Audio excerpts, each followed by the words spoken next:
Hello, it's Emily. Welcome back to my channel, and it's time to film a very large reading wrap-up for the month of May.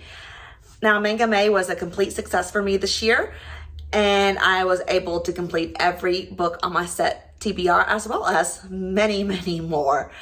So for the month of May, I read 82 manga, listened to 10 audiobooks, and read 5 novels physically, totaling 97 books. I was almost at 100 books total, but I kind of fell a little bit short of that goal. I probably would have met it, but then I started binging Orange is the New Black on Netflix the last weekend of the month, so that kind of took away some reading time. But I guess let's hop right on in and get started with all the mangas I read, and then I'll further on in the video, I'll go with the physical books. So if you want to skip the manga part, I'll put a timestamp somewhere showing the other books I read.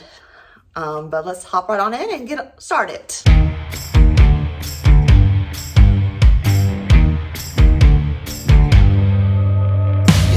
I completed the second omnibus bind-up of Nausicaa of the Valley of the Wind, which was one of my required reads. This one was a great, enjoyable read overall. I really did enjoy the art in here. However, sometimes the pacing was a little off, but still an enjoyable read. And I would also definitely check out the movie adaptation if you're not a manga reader. I completed A Man and His Cat Volume 7.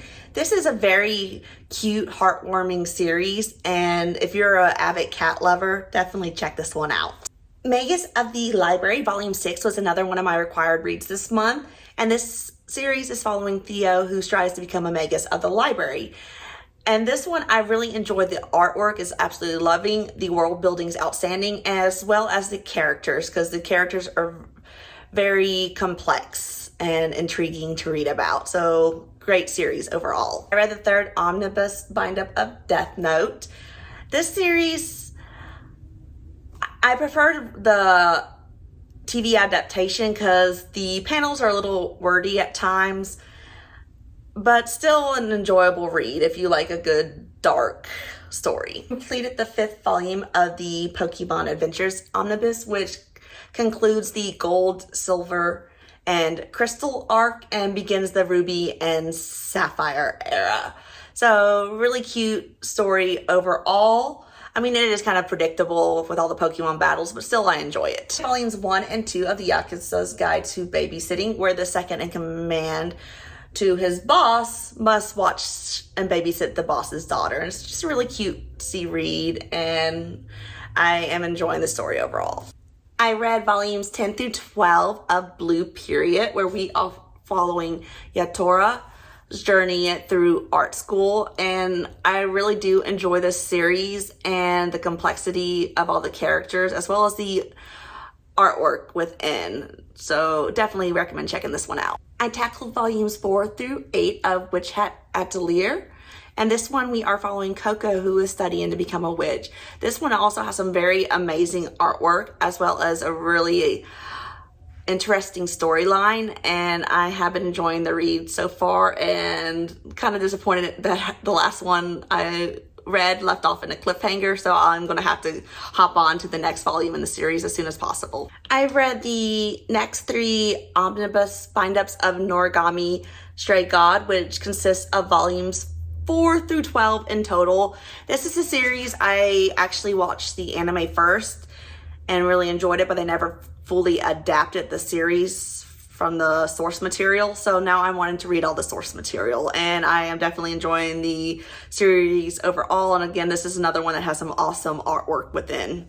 I read volumes 1 through 4 of My Hero Academia Vigilantes because I'm kind of waiting for the actual My Hero Academia series to get some more volumes released in English, because we're in a very serious arc coming up, and I don't want to have any cliffhangers. So I'm trying to ride that out till it's completely completed, so I can binge the whole series in one sitting. So I was like, well, this one's out, and it's a spinoff of the source material, and we're following Vigilantes here, and really enjoyable read, and definitely do recommend checking out if you do love My Hero Academia.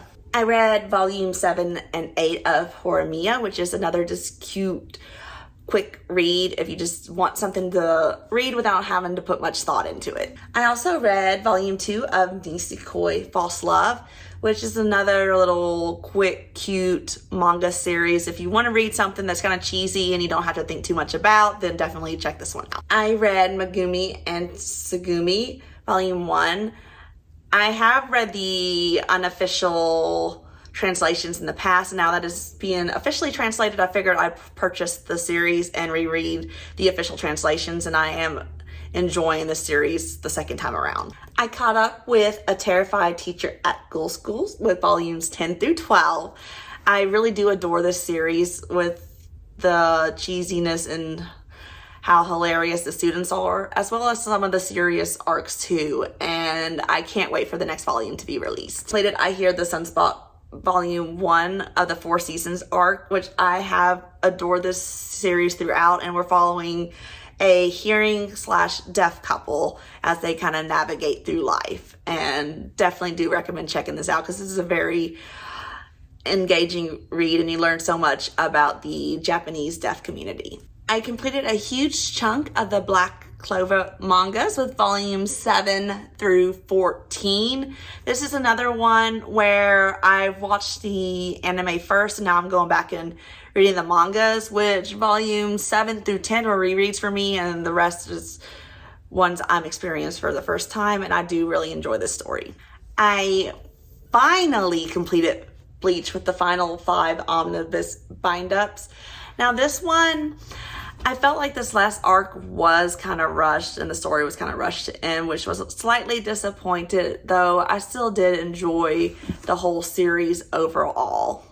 I also read the first volume of Burn the Witch, and this is one I did watch the anime first of and really enjoyed, so I wanted to check out those volumes, and I really do hope we get some more volumes in this soon. I read volume 17 through 26 of Yona of the Dawn. This is another series I kind of read the unofficial translations of, and now I'm reading the official translations, and I am, of course, really enjoying the reread, and definitely do recommend checking this series out because it's really great, like, throughout. I read volumes 14 through 18 of Gintama. I wanted to try to complete all of the English translations this month and did not quite reach it. There's only, I think, 22 left. There's 22 volumes total that got translated to English, and then the remaining volumes never did. But this is another series I really did enjoy the anime of, so I wanted to read. And of course, I'm still laughing out loud reading just as much as I did watching. I completed the 8th volume of Sailor Moon and really did enjoy the nostalgia of going back to my childhood, because Sailor Moon was like all the rage when I was little, and I was so obsessed with that show and wanted everything Sailor Moon when I was a kid. So did really enjoy going back and reading this manga again. I read volumes 15 through 18 of Hunter x Hunter, and we finally finished the Greed Island arc, and we're getting ready to start one of the darkest arcs in the series. So I'm kind of looking forward to that, but also dreading what arc is to come, because knowing all that's going to happen.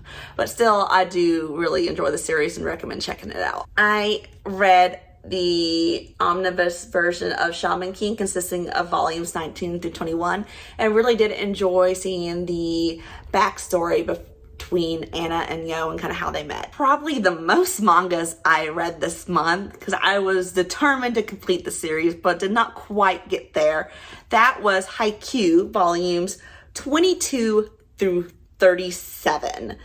So we have officially started the Nationals arc, and I am really enjoying seeing everything and can't wait for the remainder of the series to be completed, because I've caught up to what has been adapted to television and have now surpassed that. So I can't wait to see these games adapted to TV, because they're going to be epic. So now that I have gone through all my mangas I read, let's hop on into the other books I read this month. And first, I will go through all the audiobooks I read.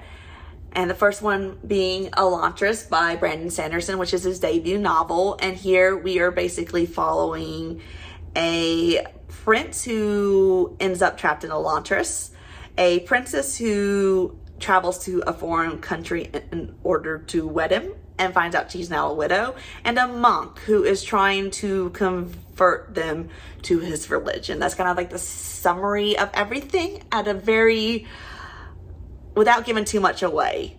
But I did really enjoy this story. His writing has definitely come a long way since this debut, and I do see a lot of the magic here similar to some of his other works I read, which really did make it very interesting. I listened to The Notorious Sorcerer by Davina Evans, and here we are following Scion, I think that's how you say his name if I can remember off the top of my head, who wants to become an alchemist. And this one I did enjoy the concept of, however, the plot felt a little too fast-paced at times where I did kind of lose track of what was going on, and the world building could use some work, but still an enjoyable read overall, and I gave this one 3 stars. Another one I listened to was Love on the Brain by Ali Hazelwood, which was just a quick contemporary romance with a enemies to lovers trope and a lot of miscommunication. I did enjoy this story because it had a lot of science references and stuff into it. However, I did dock some points because the plot was kind of predictable and a little too tropey, which is why I only gave this one 3.5 stars. And I mean, it was a great read, though her debut, The Love Hypothesis, I think did read better. I listened to A Court of Silver Flames by Sarah J. Maas, and basically this book was kind of Nessa's healing journey. I gave this one 4 stars overall. I did enjoy the story as it progressed because we did see some good character development, and there were some pretty good smutty scenes. However, sometimes the writing did come off a little juvenile and cheesy. I listened to The Restaurant at the End of the Universe by Douglas Adams, which is the second book in the Hitchhiker's Guide to the Galaxy. It wasn't as good as the first book, though I still did enjoy it overall, and gave this one 4 stars. And here, basically, they travel to the restaurant at the end of the universe. They end up separated, and there's a lot of wackiness and hijinks that occur. So definitely do recommend checking out the series because it is a really quirky and fun read. Another book I listened to this month was How to Keep House While Drowning by Casey Davis. And this is kind of a little self-help book geared towards those with ADHD or just have trouble cleaning overall. And basically it just gives you some like tips to help motivate to clean the house, and just a reminder that it is not chores, it's self-care. Another book I listened to this month was Strange Worlds Travel Agency by L.D. Lipinski. This is a middle grade, I guess kind of fantasy, it's a portal fantasy. And we are following Flick, who moves to a new town and ends up stumbling into this store that turns out to be the Strange Worlds Travel Agency, and discovers that she can see magic, gets invited to join the agency by Jonathan, and together they kind of go on a adventure through all the different worlds, which you can get through by jumping through suitcases. I picked up the second book in the Giver Quartet and read Gathering Blue by Lewis Lowry, which I did end up listening to on audiobook. And here we are following Kira, who is born with a twisted leg and should have been set aside, but her mom decides to keep her, and Kira has a special gift of creating threads. And this is kind of set in a dystopian society, and here in Gathering Blue, the twisted truth is that those kids who are extraordinarily gifted all end up becoming orphans and being kind of hoarded by the adults in their society to kind of mend and twist their gifts and twist the history the way they want it. There wasn't really any real resolution to this one after the ending of the book, so that was kind of disappointing. It was just like, okay, this is the big reveal, and then it just kind of ended. But overall, I did rate this 3 stars. The last 2 books I listened to on audio this month was Dragon Haven and City of Dragons by Robin Hobb, which are books 2 and 3 of the Rainwild Chronicles. And I did end up giving Dragon Haven 5 stars. And this one we basically focus on the keepers and the dragons as they continue their journey to discover Kelsingra. And now City of Dragons, I think I gave it 4 or 4.5 stars. I don't think it was as strong as its predecessor, and felt this was more kind of a filler to put the pieces together before the final book that will be coming up, because we did kind of take our focus on most of the keepers and went back to the town side and followed a lot of those characters. But still enjoyable read overall, and I am enjoying listening to this installment in her universe. So can't wait to read the final book in the series and then head on into the final trilogy that she's written in this world. Now that we've gone through all the audiobooks, let's move on into all of my physical reads I completed this month, which I didn't read as much physically because I was focusing more on manga, so my extra time was going towards reading all the mangas, but I did still squeeze out a few physical reads. First of that being The Color Purple by Alice Walker. This is one I actually started back in January and finally finished. The reason it took me so long to read was it was a very depressing read, and there was a lot of domestic and sexual abuse going on, which made it a very hard book to just want to pick up and continue through. And it is written through letters, and I didn't quite care for the writing style because they did kind of dumb down the writing to reflect the lack of education during this time frame.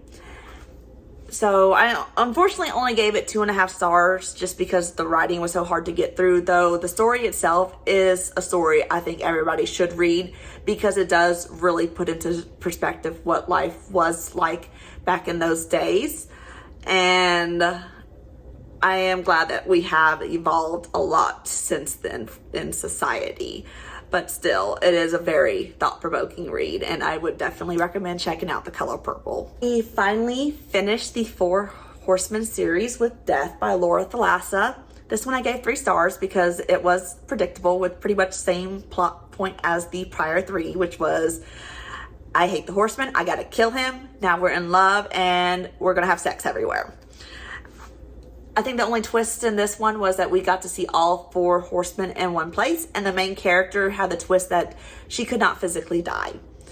So she was kind of immortal like the 4 horsemen themselves. And overall, the series was a great, and it was an enjoyable read, and you didn't really have to put too much thought into it. And if you just want something smutty to read, then I would definitely recommend checking out the series because there are some pretty good scenes. Though, if you're under 18, don't read because your parents won't be happy with you. But, I guess that's it for this series. And I'm glad I finally finished it after several long years of waiting for each book to be released. So one of my most anticipated releases this year did finally arrive, and I did complete it this past month, and that was The Frugal Wizard's Handbook for Surviving Medieval England by Brandon Sanderson, which is the second book in his secret project series that he announced back in 2022, and I pre-ordered all 4 books. This one, we are following Johnny and his story as he wakes up in medieval England with no memories and kind of discovers the truth about himself through flashbacks and interacting with the locals as his kind of memories come back to the surface. And this one, Johnny did kind of get on my nerves at times with his rating series throughout the book, and this one wasn't as strong as Sanderson's other works. It was kind of more of that fun, quirky read without much plot itself. But I did still enjoy the story overall, which is why I did give it 4 stars. And this one is kind of like a mixture of a story and a handbook towards this system you can buy where you can literally kind of go to alternate dimensions in the past. So I do still recommend checking this book out because I did think it was fun. It just wasn't my favorite works of his. Another book I completed this month was Julia and the Shark by Kieran Millwood Hargrave. This is one I actually started back in March and then put down because with the topics I was dealing with, I wasn't at a good headspace at the time when I originally was reading it, and it was just hard to get through, so I decided to pick it back up when I was ready to read it again. And basically, just a summary from the back is, my name is Julia. This is the story of the summer I spent on an island living in a lighthouse. The summer I almost lost my mom and found a shark older than the trees. Don't worry though, that doesn't spoil the ending, which kind of sums up everything without obviously spoiling everything. But overall, this book deals with mental health and kind of the effects that children kind of see when their parents are not mentally well. And there are some really great images throughout, and I kind of like the symbolism as with the yellow and black images throughout with the contrasting of the story. So definitely a great read, and I would recommend checking this out. And it is geared towards younger readers, so definitely age appropriate for all ages. The final book I read this month is In the Lives of Puppets by TJ Klune, and this is kind of a mixture of a retelling of Pinocchio and the Swiss Family Robinson.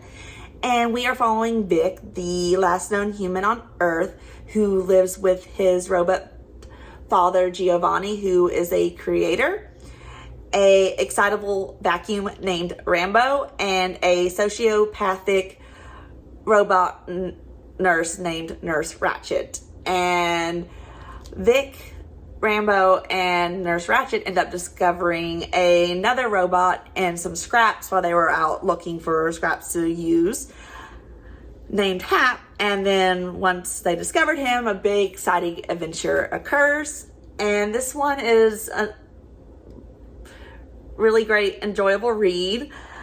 And with TJ Klune, he does have a big theme of found family through all his works, and we see that heavily here.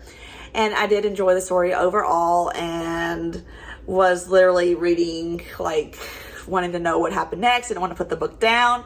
So definitely a 5-star read, and I would definitely recommend checking this story out as well as his previous works, because he is one of my favorite authors, and I have pretty much enjoyed everything he has put out, because he does have really good plot as well as witty and humorous banter throughout his novels. I guess that's it for today's video. Hopefully it's not too long, because there was 97 books to get through in this video, so I was trying to keep it short and brief. And hopefully next month in June, I am able to complete a lot more of my books. I'm gonna switch my focus from mangas and go back to my novels and try to get some of my TBR bets down off my shelves, as well as hopefully complete my set TBR. But I guess that's it. And if you did enjoy, feel free to click the like and subscribe button down below. And if there's any books you read this month that you really love, feel free to share them down below. Or if you saw any books I read and you liked or didn't like, share your thoughts as well. But I guess that's all, and I look forward to seeing you guys in my next video.